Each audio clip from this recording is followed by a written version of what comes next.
من والدم 1976 لە شاری هەولێر لە گەڕەش تەیراوە لەدایک بوومە و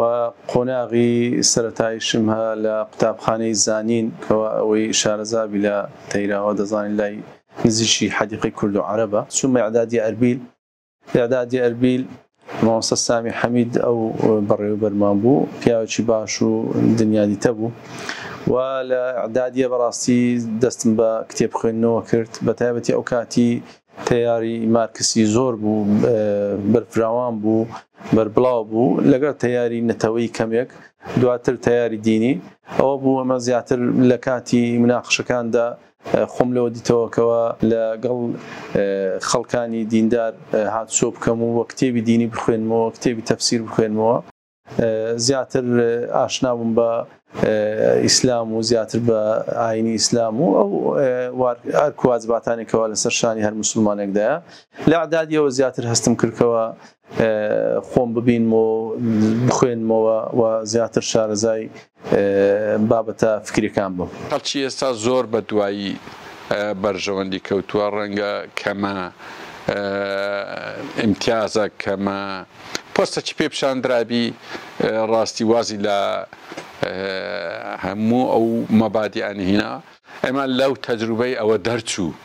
زۆرمان بینی لێ کە مەجال هەبوو پۆستی گەورە گەورە، ئیمتیازی گەورە گەورە. الحەمدولillah لەو ئیمتیحانانە لە هەمووی دەرچووە. لەبەر هەندێ جێی سیقەیە ڕاستی ئەوڕۆ بتە یەک پەیدا بکەی برێ بە تەواوەتی جێی متمانەیە کە کاریگەریەکانی ئەوی ئەو سەردەمەی ڕەفاهیەت و ئەوی پێی دەگوترێ لەهوو، ینی کۆمەڵگە مەوزوعانە هەیە. زۆر کەسێکی کۆمەڵایەتیە، ینی هاتچۆی خزمەکان، جیرانەکان، دراوسێ با بڵێن هاوڕێکان دەکەین و خزمەکانی زۆر زۆریان خۆش دەوێت، تەنانەت خزمەکانی منیش. لە سەرەتادا بەڕاستی ژیانمان گوزەرانمان باش نەبوو. ئێمە لەگەڵ ماڵی دایکی دەکا ماڵی خەسووم لە ژوور هەیوانێکدا دەژیان، ماوەی 5 ساڵ ئێمە لەو ژوور هەیوانە، 2 منداڵیشمان هەبوو کاتە. بەڵام هەر تەحەملمان کرد و هەر سەبرمان گرت و هەوڵی خۆماندا بە فەزلی خوای گەورە، الحەمدولillah خوای گەورە ڕەحمەتی بۆ ناردینەوەی تە پاش 5 ساڵ توانیمان خوانی بۆ خۆمان دابین بکەین، چونکە دکتۆر عادی کەسێک بوو ینی پێی عیب نەبوو، هەر ئیشێک باید دەیکرد، ینی ڕانەوەستا هەر لەو ڕۆژەوە ینی پێشەوەی کە زەواجش بکەنەوە ئیشی کردووە، اینجا پاشی ئەوەش ینی کۆڵ نەدا باوەڕ بکە شەو ڕۆژ هەوڵی خۆی دەدا. ئیتر هەر ئینسانێکیش هەوڵ بدە خوای گەورەش بەرەکەت دەخاتە ناو ئیشەکەی. ئیتر الحەمدولillah سەبر ڕۆژ بە ڕۆژ ژیانمان بەرەو خۆشی ڕۆیشت. بەرزترین لەقەبیش بریتیە لە پرۆفسۆری، ئەویشم بەدەستێنا. بەڵام بەداخەوە بەهۆی ئەوەی کەوە هەردەم لە بابەتە سیاسیەکان لەو زوڵ مستەوەیەکەوە لە هەرێمی کوردستان هەیە، تەنانەت لە ئیدارەدانی زانکۆکانی هەرێمی کوردستان کەوە حزب تێدا کۆنتترۆلی کردووە و ئەوەی حسابی بۆ نەکرێ زانست و زاناکان لە هەرێمی کوردستان، تەنها پێوەەر بریتە لە ماستاوکردن و هەروەها جێڕایەلی حزبکردن، ئەوانە هەموو تاکە پێوەرە لە زانکۆکانی هەرێمی کوردستان وای لێکردەوە. هەڵوێستمان هەبێ هەم لە ڕووی سیاسی هەم لە ڕووی کۆمەڵایەتیەوەش کەوە ئەو زوڵمەی دەکرێت لە خەڵک لەوانەیە زۆر جارە خۆم کێشەم نەبوو بێ بەڕاستی. بە تایبەتی ئەمە هەردەم هەوڵم داوە بە لێهاتووی خۆم بتوانم بەتوانا و ماندبوونی خۆم بە شەونخۆنی خۆم بتوانم پلەکان بەدەست بێنم، بۆیە کێشەم نەبووە لەوارێ. بەڵام ئەوی زوڵ مستەمەیەکەوە لە هەرێمی کوردستان دیوتمان هەم لە ڕووی گەندەڵی، هەم لە ڕووی جیاوازیکردن نێوان خەڵک، هەم لە ڕووی ئەوەی کەوە تەنانەت دوای لێهاتووی ئێستا نەوەکانی داهاتوشمان، منداڵەکانی داهاتوشمان ئەوانش بە قەرزاری لەدایک بن، ئەوانە هەمووای لێکردەوە هەڵوێستمان هەبیوە. ئەو هەڵوێستەش دیارە بە دڵی دەسەڵاتدارانی هەرێم نەبووە، ئەو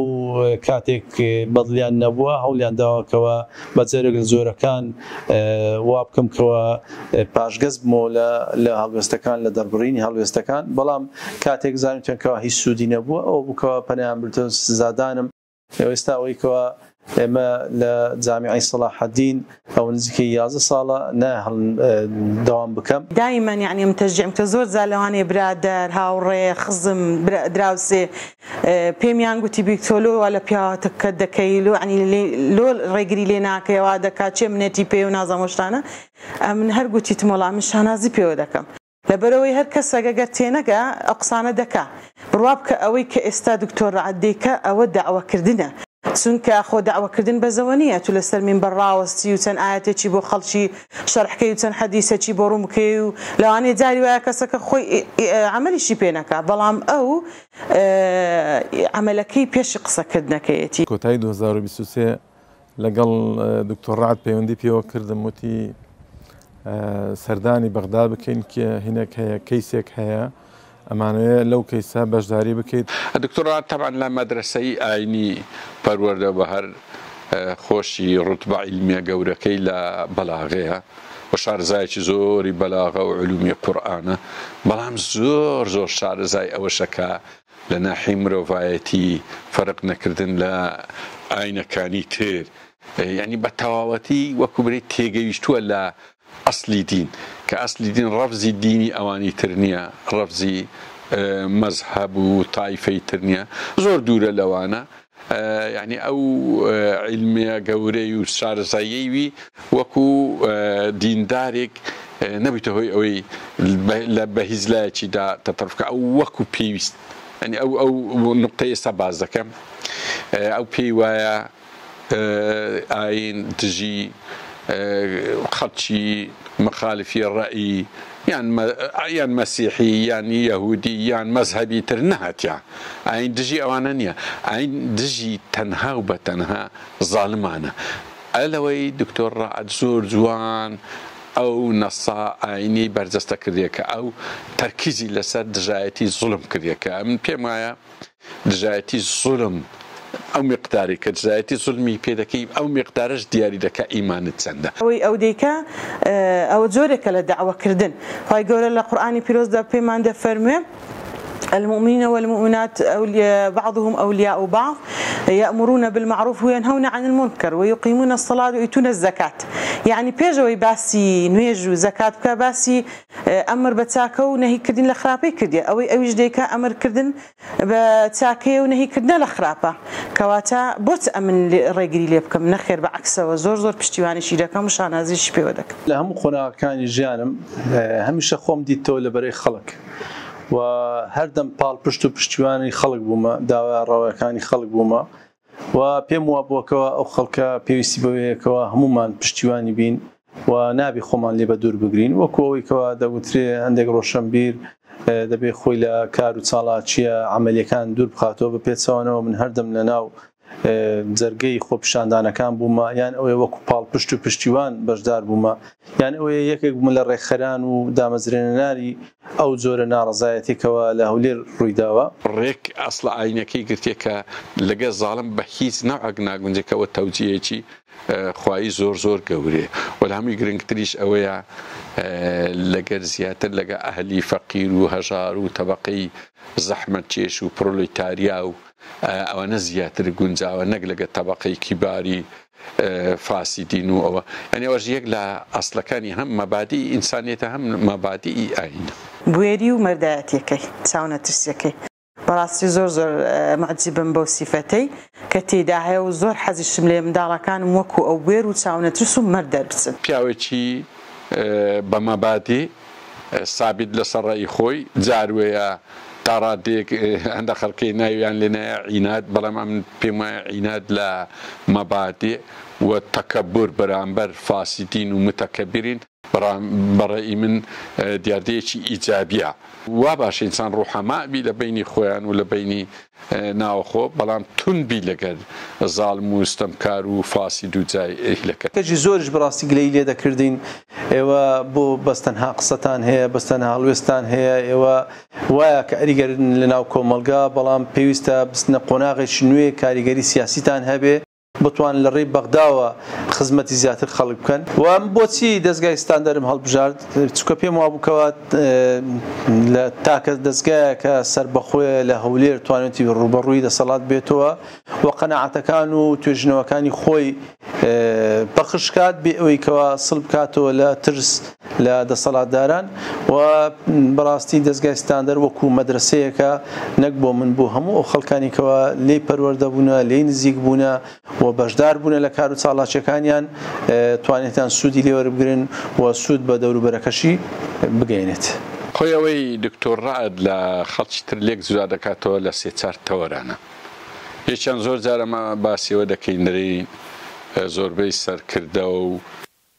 پێشڕەوەکانمان بەرهەمی سەدەی بیستن. سەدەی 21 ئەزمە هەیە لە دروستبوونی کەسایەتی، لە دروستبوونی پێشڕە و لە دروستبوونی سەرکردە. دکتۆر ڕائەد یەک لەو ئینتاجانەی کۆمەڵگەی کوردیە لە سەدەی 21 کە بە معنای کەلیمە دەتوانین پێ برین سەرکردە، پێشڕە و ڕەچەشچێن، ئەی پێی دەگوترێت دەر بە تاریکی دەدا، گوێ نەداتە بەرژەوەندی خۆی یان گوێ نەداتە ئەوانەی بەرامبەر کە چەند بەهێزن. ئەوەی کە جێگەی سەرنج بوو بۆ من لە بینی وتەکانە کە هاتنە دەرەوە مەجموعەیە پیاوی کەرکووکی لێبوو، کوردی کەرکووکی کە کێشەی زەویزاریان هەبوو، نازانم هی مادەی 140 بوو، نازانم هیچ مادەیەک بوو، لەگەڵ عەرەبە هاوردەکانە کێشەیان هەبوو، بە تەمای وەرگرتنەوەی بوون. کاتێکە لە دادگاکە دائنیشین ئەیانوت کاکە بەم برادەرە بڵێن با ئەوەندە باسی تەوتین نەخوا. ئەو پیاوێکی باڵا بەرزی کەوەسەڵتەی کوردەواری لە بەرابوو کە ئێمە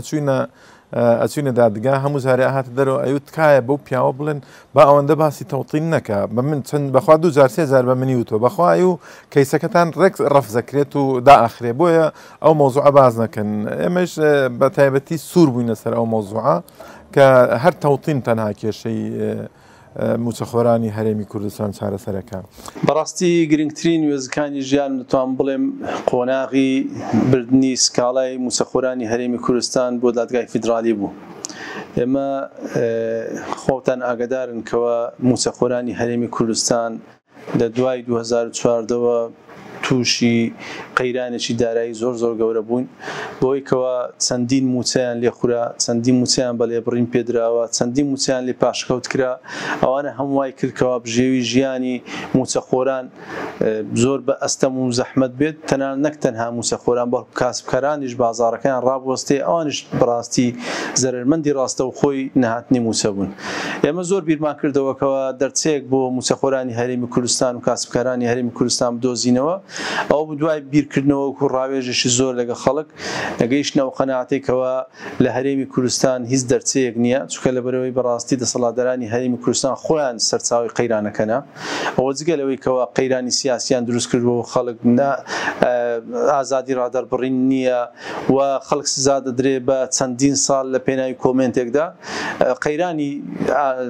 قەیرانی ئابووریشیان دروست کردو لەسەر خەڵکی هەرێمی کوردستان. بۆیە کەڵەکەبوونی ئەو هەم قەیرانە بە تایبەتی قەیرانی ئابووری نەبوونی موچە کاریگەری ڕاستە و خۆی لەسەر ژیان و بژێوی خەڵکە بوو. پێمان وا بکەوە دەبێت دەرچێکی بۆ بدۆزینەوە و ئەو دەرچەیە لە هەرێمی کوردستان نییە. ئەوەی کە جێگەی سرنج و جێگەی دڵخۆشی بوو من کە لە سکاڵاکانە بەشداریم ئەکرد و دڵیشم زۆر خۆش بوو بەو مەوزوعە، ئەوە بوو کە یەکەم جار کە من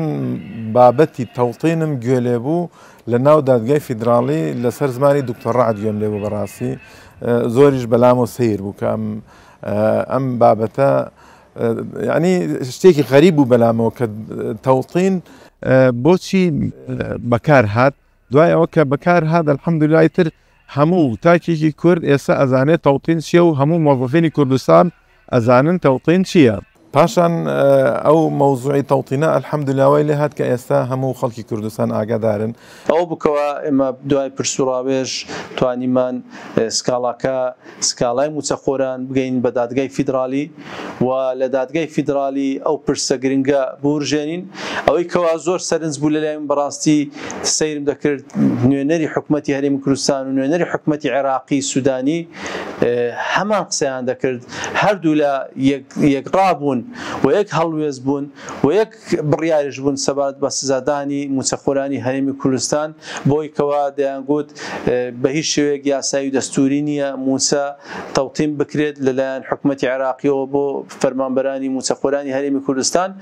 چونکە ئەوە دژی دەستوری عێراقیە هەردوو لە هەمان قسەیان دەکرد وەکەوەی کەوا متتەفیق بوون و ڕێککەوتون لەسەر ئەو جۆرە وەڵامە کە ئەو خاوەنی وعدی خۆیەتی هەر وعدەک بدا وعدەکەی خۆی بەجێ دەگەێنی دڵسۆزە مافپەروەرە یعنی زۆر جار لەوانەیە کێشەمان هەبووە لە ناو عایلی لە دەروی عایلە یان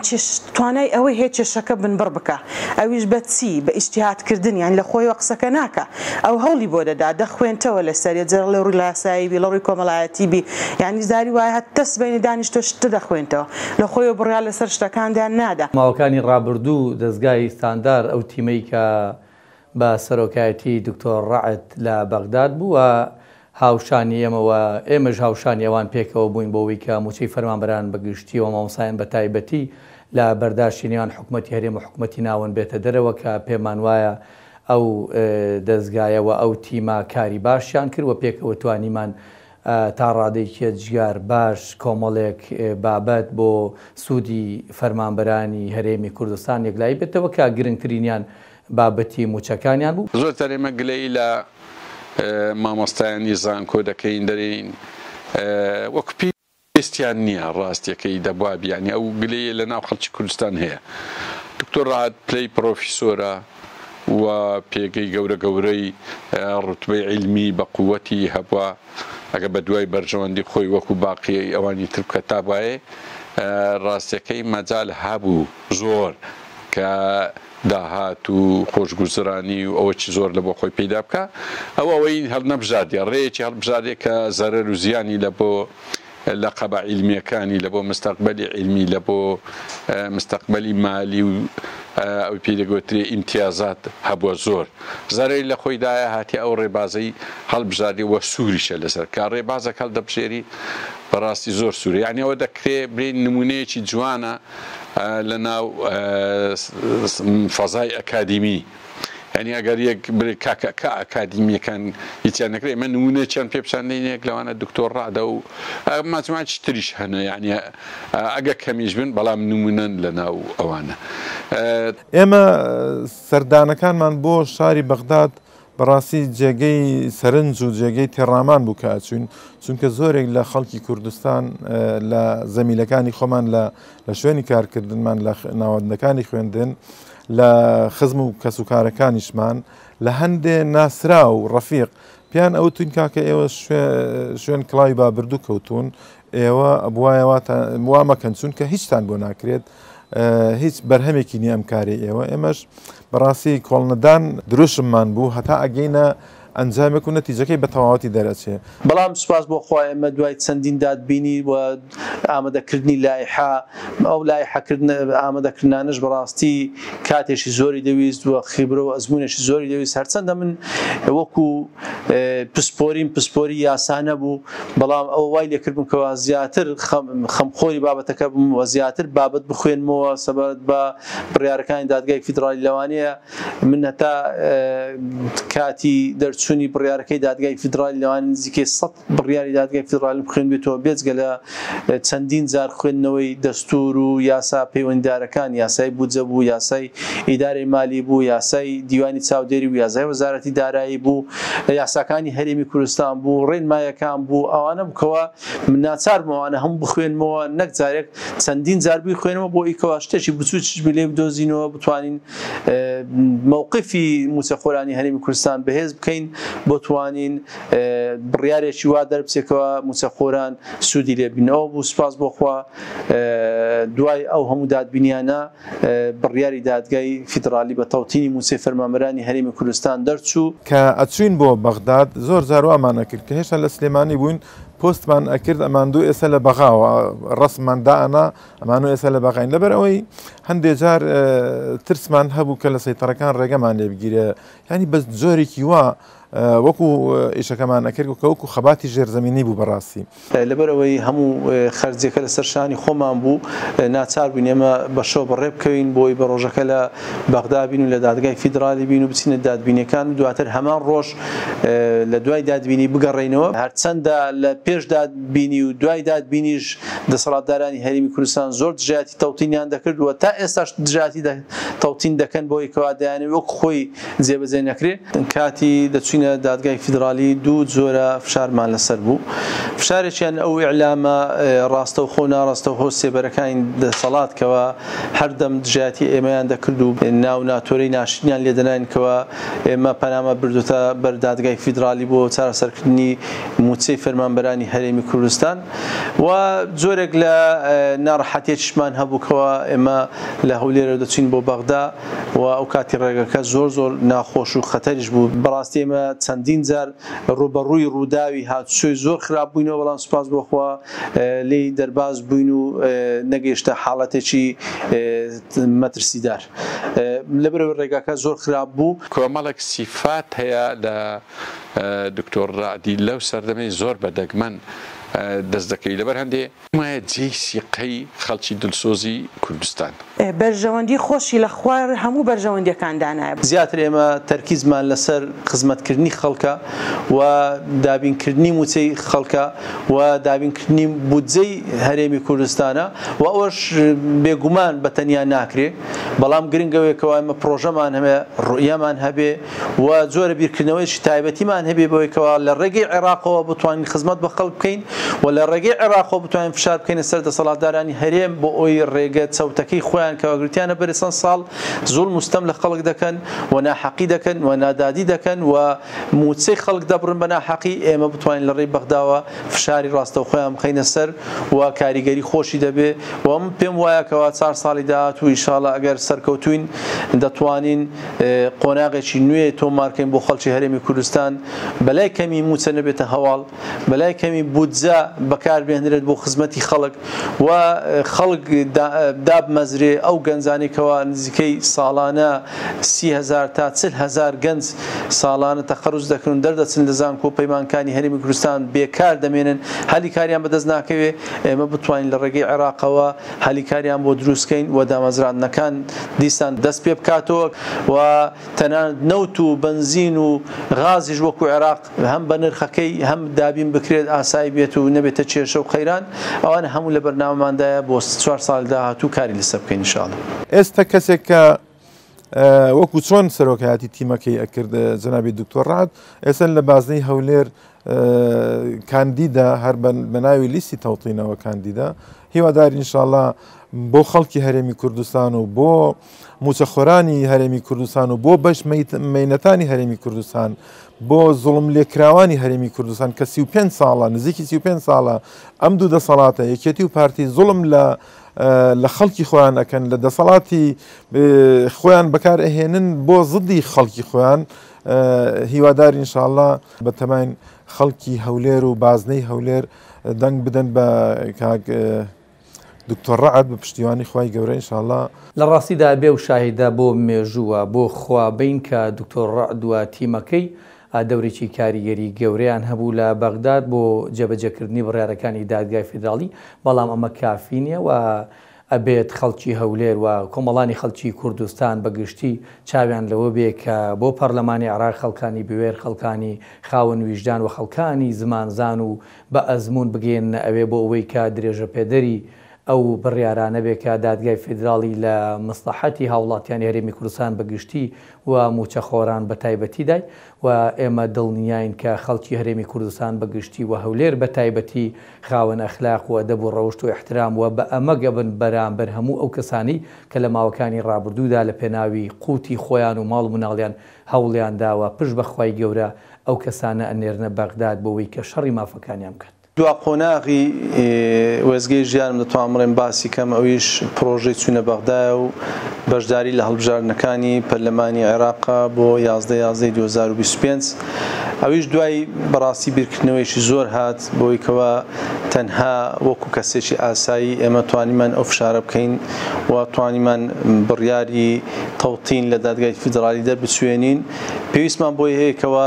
پرۆژەیەکی سیاسی هەبێ زیاتر خزمەت بە خەڵک بکە و زیاتر نوێنەراتی خەڵک بکە.